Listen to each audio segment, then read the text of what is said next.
All right, guys, I want to go over some of these Thursday night football plays that just happened. Atlanta and the Bucks. First, look at this Rashard White run. He must have baby oil or something on his jerseys because guys just slipping right off of him. Damn, nobody can tackle him. Just slip right off of him. He must have dipped his uniform in grease before the game. Like, how the fuck can you not grab and tackle a man? Like, this shit is fucking comical. Grab him right there, hug him. Two guys, none of them can just slip right off. Get some of that sweet feet. Dive at the feet. All right, this one, y'all gonna say, what the hell? Mike Evans catch. Pay attention to his defender and how he just suddenly falls the fuck down. Told you, it's something in his grass that's making people trip up. Look, oh, the stumble. Oh, I can't. The stumble run. Oh, he's wide the fuck open. Yeah, right. How convenient. I'm telling you, that stumble run, bro. All right, let's take a look at this one. He's going to play action. He's going to throw it over to Bijan. But watch the guy down the field with the arrow when he throws it. All right, here's the screen. Look at this guy. Just falls down. Where are you going? What are you falling for? What are you tripping over? All right, this is the scripted interception here. Now, you can look real close. When he cuts, Baker's looking right at the guy and throws it to him. Looking right at him. The guy already went the other way. You about to throw it. You see he cutting that way. Why would you still throw that ball? Guys, rewind it and take a look. You'll see. He's looking right at him. The defender already went that way, so you don't make that throw. But you make it if it's scripted. Nice catch. Nice. All right, and for our last play for tonight, we got a double stumble. We got a Bijan run and we got a double stumble in one play. Watch the stumble run. You know I love the stumble. Oh, he stumbles. Can I get another stumble? Hook me up. Oh, he tripping off of something on the grass. Stumble runs all day. I love it. Let's see it again in slow. Oh, stumble run. I lose my footing. The grass has a line or something in it that's tripping us up. Oh, I can't get my gripping. Get the first down, Bijan. It's so funny. Yo, what up, gang? We back again. Week 15, the Rig Report. Predict the script. I am your host, JS. And let's get back at it for week 15, man. We seen what happened to us in week 14. We thought we had a safe little plan. Keep taking, favorites, good quarterbacks against bad teams, even at home for the money line. Don't even worry about the spread. And NFL was like, you know what? We tired of him getting off with this shit. 3 underdogs. 3 underdogs not only covered, but they won. 3 bad ones. So we already talked about it in the Rig Report recap. So I'm going to change up my style just a little bit, man. You know what I'm saying? I see that the money is heavily influencing the outcome of these scripts. I can't just always play it safe no more as far as like the favorites or whatever the case may be. As you can see from the Thursday night game, the Falcons and Bucks, I changed my script up. I went with the Falcons. I won. See, normally I would be like, yo, the Bucks just lost at home to the Saints. Now they're back at home. No way they lose again at home after just losing to the Saints. This would be me telling y'all. No way they lose again back-to-back at home, Baker Mayfield, against a worse team in the Falcons when they go on the playoff race and Carolina's right on their ass. No way that they would lose. Give me the Bucks money line. Lock it in. That was normally me. All right. But with an open mind, especially when you get new information, you have to learn how to adapt your train of thought, such as us showing people these scripted plays. And some people are becoming believers and some people are still stubborn. You have to have an open mind and you have to be willing to change and adapt with new information. So I was on the underdog tip. And not only did the Falcons cover the 4.5, 5.5, they won outright. So the Bucks lost 2 home games back to back against lesser opponents in the division. I don't know. You can't make it up. So they just dropped down and the Panthers are in the lead. So with that newfound, information, that newfound way of thinking and open-mindedness, I like to collect info. We gonna hit them. We gonna get them. So predict the script week 15. Let's do it. Let's do it. All right. Let's start with my birds. We got the Raiders at the Eagles. Eagles on a 3-game losing streak. Kevin Patula has not been fired. Everybody's blaming Jalen Hurts now after one horribly bad game. Just one. Kevin Patula's been playing bad or been coaching bad all year. So if we go into the playoffs with him, I have no faith or confidence that we're going anywhere. So Raiders are 11.5-point underdogs. You seen the way we've been playing? Why the fuck is anybody getting 11 against our shitty ass running offense right now? You understand what I'm saying? And Raiders are starting Kenny Pickett, who used to play for us. Got a couple plays in, I think, our Super Bowl run. So he knows us a little bit, but we know him. So, I'm not picking this shit at all. Kenny Pickett may play him close. A lot of people are shit. Until I see otherwise, till we get our shit back on track, I would take the points. So good luck with that one. We'll see what happens. I hope the Eagles lose again, honestly. Like, not for it being Jalen, but Kevin Patula needs to go. And Nick needs to go, but that's a later thing. That's an end of the season type of thing. You understand? I don't know what they're going to do, but good luck to the Birds. We'll see what happens. If y'all lose, I wouldn't be too bad because we got to get it out the way. We got to make this change before we get into the playoffs. But Raiders getting 11.5. I'm sure people will take that, especially the way we've been playing.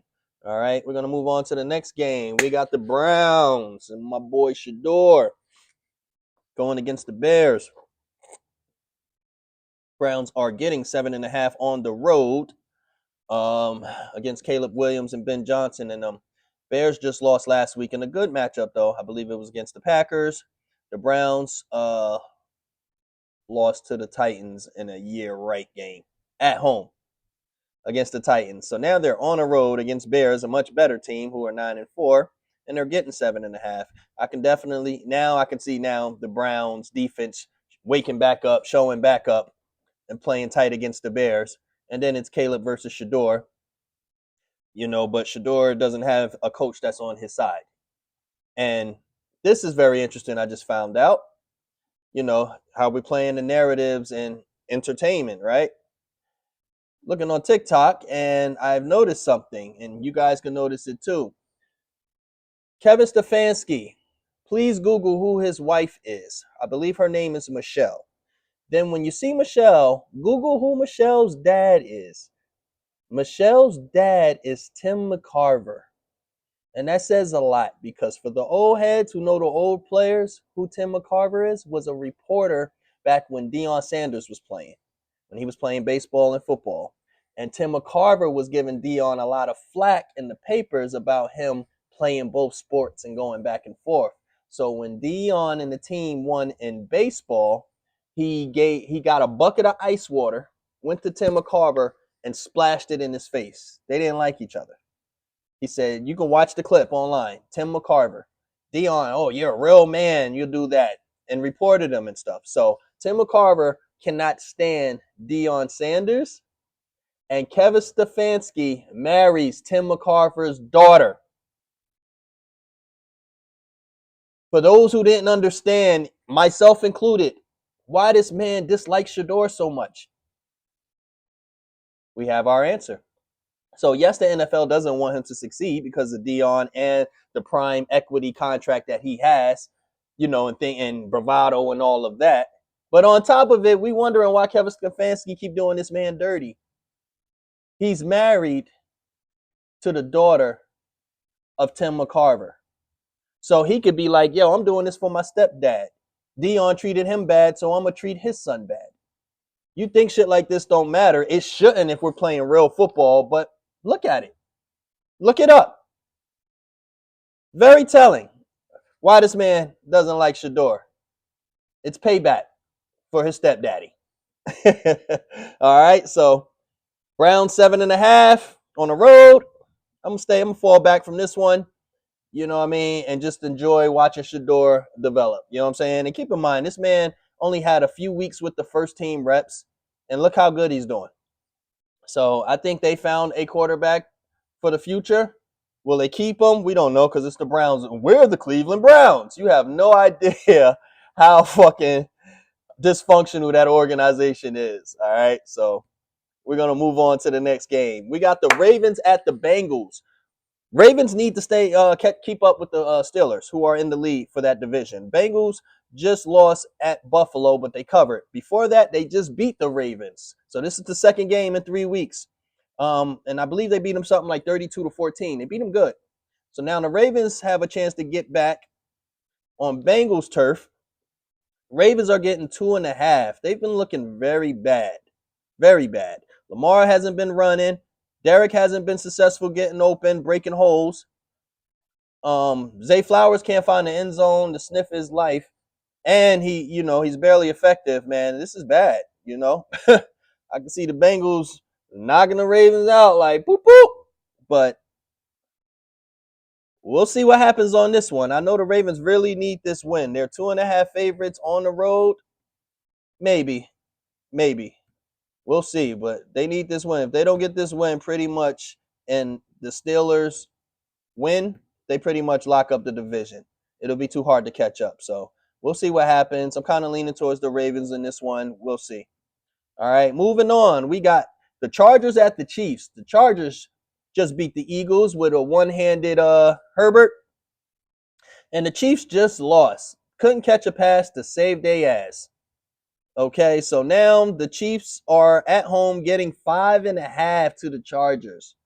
Chiefs need to win every single game, and they need a couple of other teams to lose almost every game.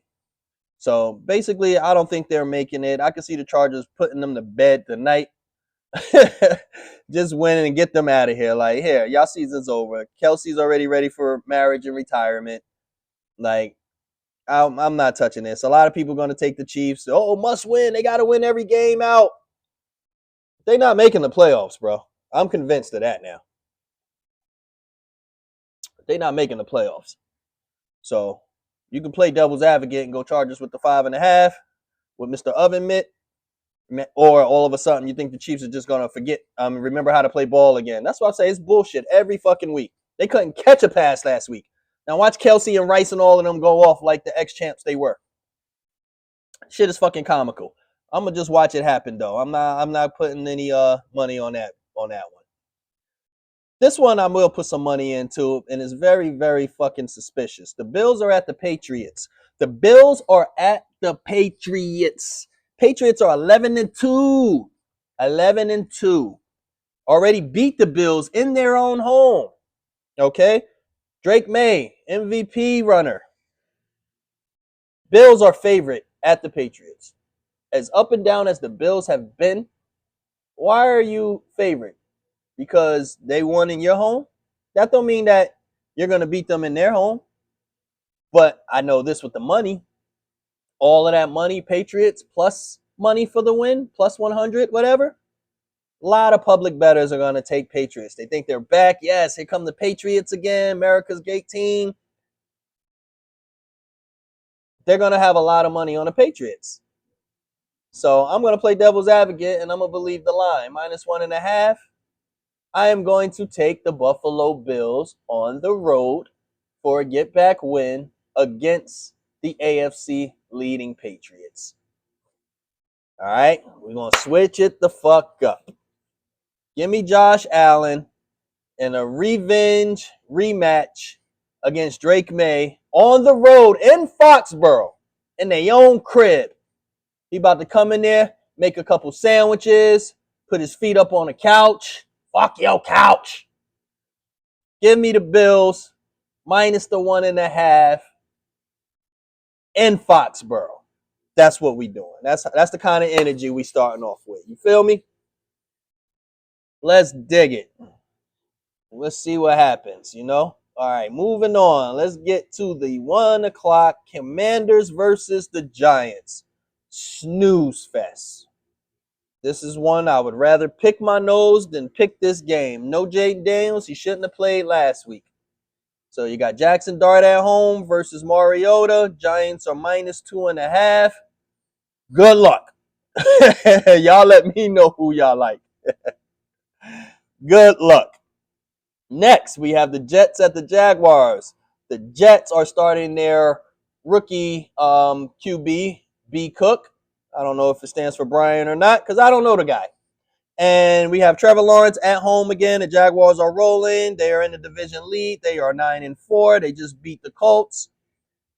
13.5 is the spread that the Jaguars would have to cover.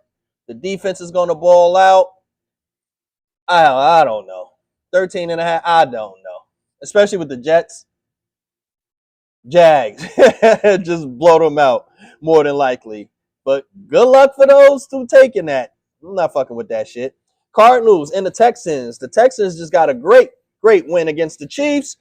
They've been rolling 5 in a row. Cardinals playing people okay, but nothing really going on there. Marvin Harrison has not been playing. He's not playing this week.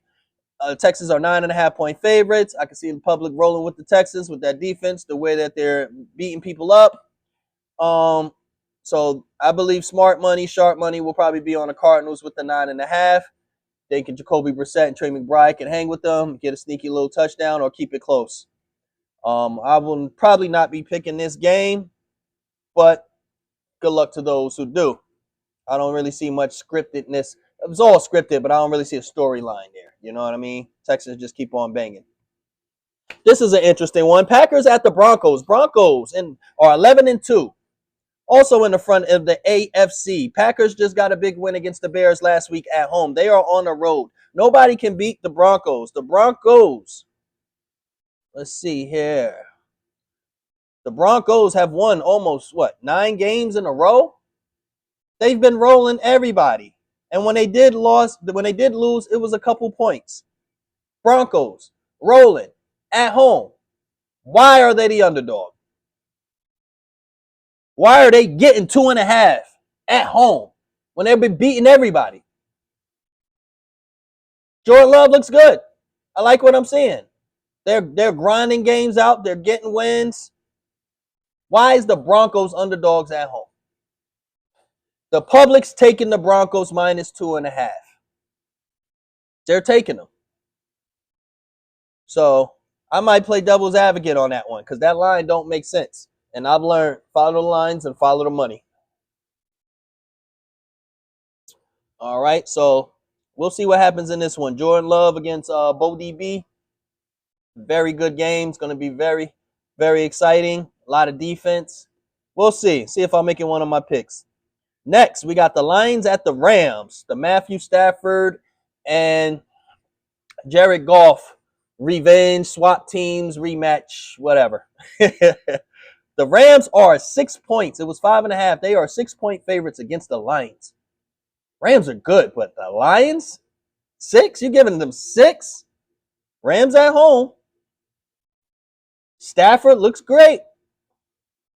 Lions are getting 6. Who do you think the public's taking? I think they're taking the Lions with that 6. And this should be a very close game. So if the script is scripting, Rams found a way to cover that 6, that'll be interesting. Against the Lions, that'll be very interesting.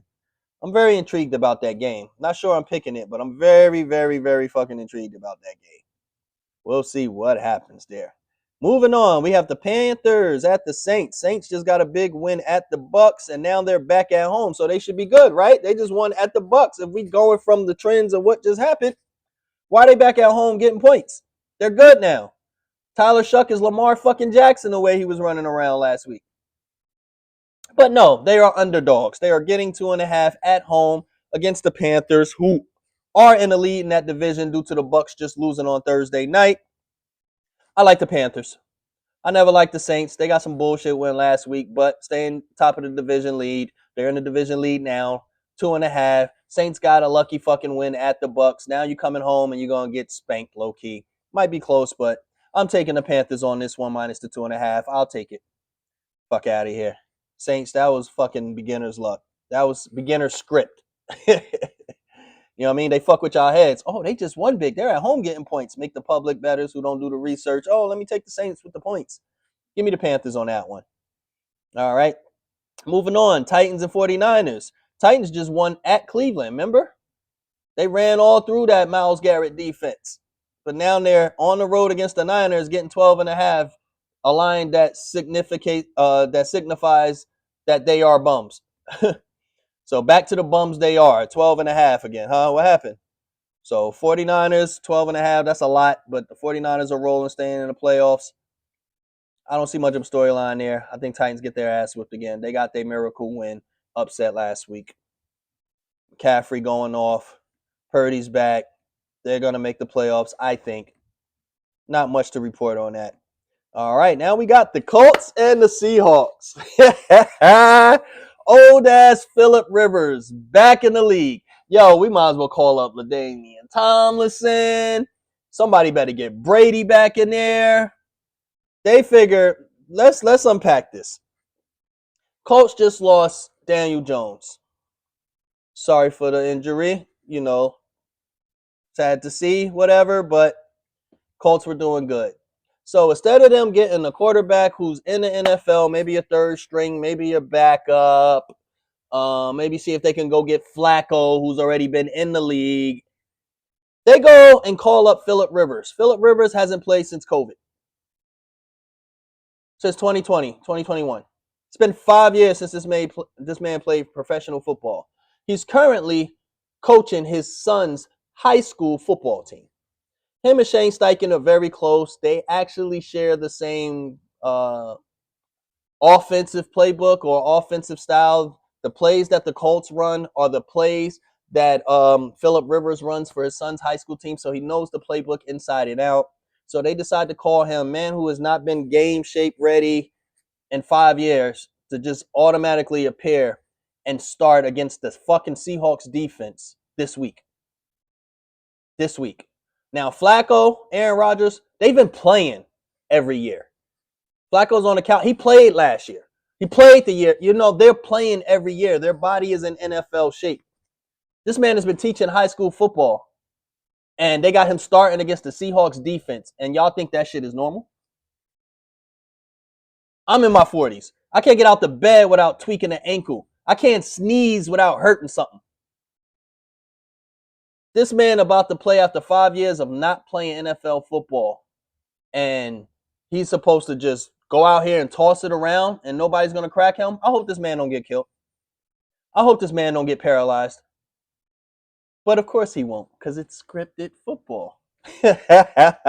So to see this man who's been on the couch for 5 years come out and start slinging it around, very interesting. Colts are getting 13.5.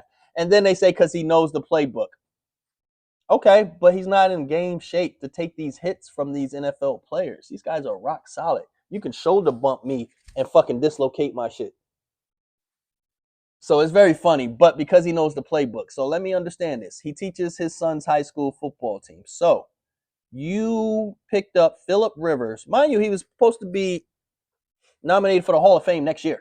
Next year would have been his 6th year of retirement. So you call up Phillip Rivers because he calls the same plays to high school kids that you call in NFL. So because he understands the play call, the playbook, his high school kids understand the playbook. So because he knows the playbook that a fucking 16 and 17-year-old can comprehend, so it ain't that complicated, we're going to try him out against the Seahawks. Make this shit make sense. Let's go. Colts, come on, Phillip Rivers. Let's see you do it. I want to see him come out here and throw for 3 touchdowns. Jonathan Taylor run it up, and the Colts stay in this race against the Seahawks. Well, Sam Darnold got back on track, but he's been kind of iffy. But that team's been rolling. They're in the playoffs. No doubts about that. I can't wait to see this fucking game. I can't wait to see how Phillip Rivers plays. And On top of that, he comes back wearing number 17, which was Daniel Jones' number. So Daniel Jones just did all his work for you, and just fuck him. He's hurt. Get him out the way. Here come Phillip Rivers. He gets his number back. Fuck Daniel Jones. That's fucked up. That is fucked up. But let's see. I can't wait to see this game. Colts and the Seahawks. Seahawks 13.5. We'll see what they do on that one. Moving on to the Sunday night game. We got the Vikings at the Cowgirls. Vikings got a big 31-0 win off last week with J.J. McCarthy at home. The Cowgirls are out of the playoffs pretty much. They have a puncher shot of getting in. They need to win out and a lot of help. It seems like whoever plays the Cowgirls have their best game. 400 yards in offense and shit like that. So, fuck talent. I can see the Vikings hanging with them for the 5.5 or the 6, just because everybody that plays the Cowgirls have their best game. Look at the records. Motherfuckers be throwing it up 300-400 yards. Cowgirls defense is terrible. It's terrible. It's a Sunday night game. People are going to love the Cowgirls. Not saying they're going to lose. For some reason in Jerry's house, when Jerry's sitting around in the skybox with all those investors and people he be having, they seem to like ball okay. But I can see the Vikings covering that. If not getting a sneaky win against the Cowgirls. All right. So Monday night, we got the Dolphins and the Steelers. Steelers just got a big win against the Ravens. Dolphins got a win, but they're not really playing. Are they in the playoff? They're still technically in. I think they got to win out and shit like that. But they're not eliminated yet. But they've been playing good. They've been getting back on track. We'll see what happens. You know, Steelers are not really known for covering spreads when they're a favorite. You check the records, they're like less than 50%, something of that nature. They just got a big win. I can see everybody loving the Steelers with the -3 going and running off. Watch that game because if Dolphins cover, that'll be some scripted bullshit, but they might cover. You know what I mean? Steelers, terrible towels, defense, whatever. I believe J.J. Watt went to the hospital, something to get his lung checked out. Hope he's okay. But not messing with that game. But around game time on Monday, after, you know, all the Sunday shit happens, I'll probably take a sneaky Dolphins +3 to cover. Steelers are iffy as fuck. Nobody had them last week, and they just beat the shit out of the Ravens. So now everybody's back on track with them, and then they get a squeaky barely win against the Dolphins or they lose. That's how this shit goes. You feel me? So that's this week's matchups going up. Let's see if I can get some picks out of this. I told y'all I'm switching up my vibes this week. I'm switching it up a little bit this week. Straight script. All right, first one I got is the Bills over the Patriots. Patriots beat the Bills in Buffalo. Patriots have been rolling, winning straight games. They're at the top of the AFC. Everybody likes them. Drake May is an MVP candidate. Why is the Bills favorites in Foxborough? I feel like everybody's going to take the Patriots. It pays good money for them to win at home with the money line. Patriots are back since Brady. Yeah. I feel like Josh Allen and them are going to get revenge, get it even on the series, and they're going to cover the 1.5 and win. So give me the Bills on that. Lock it in.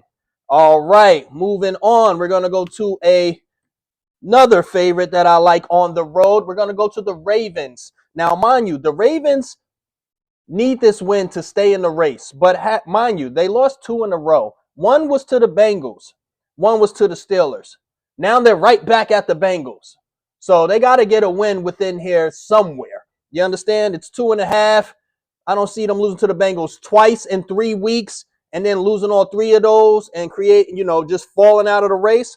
They may not make it. They got a hard schedule left, but I feel like they get the win this week, covering the 2.5. Give me the Ravens and Lamar Jackson to somehow pull off a win. Okay, next we're going to Underdog Central. You guys wanted underdogs? You got it. Why is Phillip Rivers playing? Seahawks are -13.5. With Phillips haven't played in 5 years. All the money I feel like is going to be the Seahawks for the blowout. Their defense is stellar. They've been beating teams up. Give me the Colts with the 13.5 and the old unretired Phillip Rivers. Give me the 13.5. Nobody's taking them. I'm going with the script. Give me the 13.5. Phillip knows the playbook, so he should be decent. All right. They get a backdoor cover or a nice close cover. Nobody's taking them.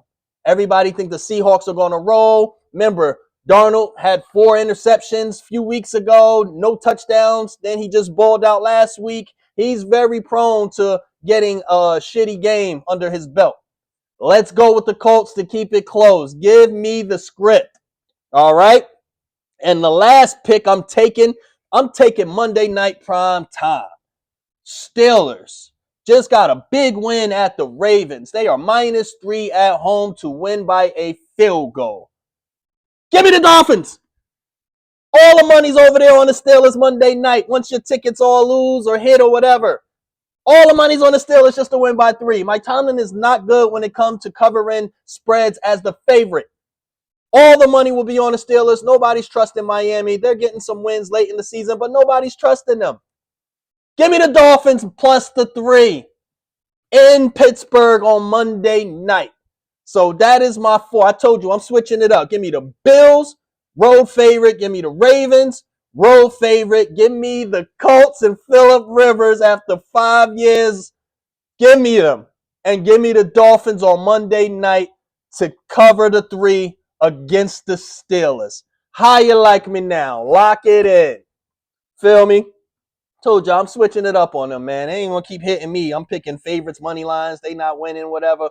Let's go. We going full script the rest of the way. Let's get it. All right.